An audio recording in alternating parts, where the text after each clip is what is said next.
Imagine seeing so many miracles, God's hand carrying you out from Egypt, the great plagues over Egypt, the splitting of the sea, going through the desert, having bread fall from heaven, clouds of glory protect you and iron your clothes, and at the same time having what to drink wherever you go, not lacking anything, and seeing Hashem's presence.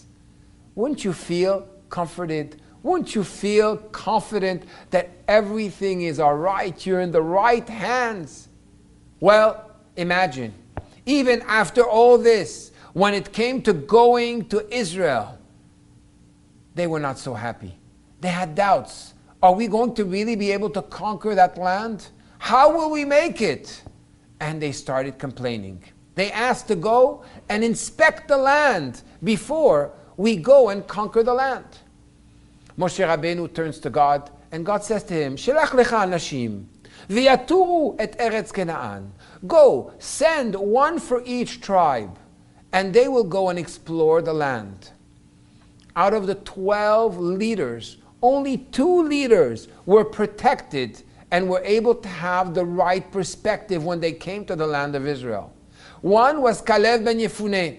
Kalev ben Yefuneh, as soon as he got to the land of Israel, he went and prayed at the resting place of Avraham, Yitzchak, and Yaakov, and asked, please save me, that I should have the right perspective.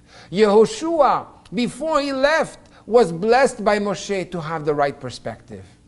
But the others said, when they came back, gave a report and said, we saw ourselves as grasshoppers, and so too we were in the eyes of the giants.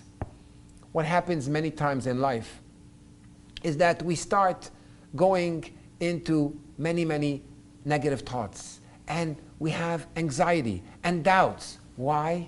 The same God that helped you go to kindergarten, do your bar and bat mitzvah, get married, establish a home, have children, He took care of you all this time. Why are you having doubts?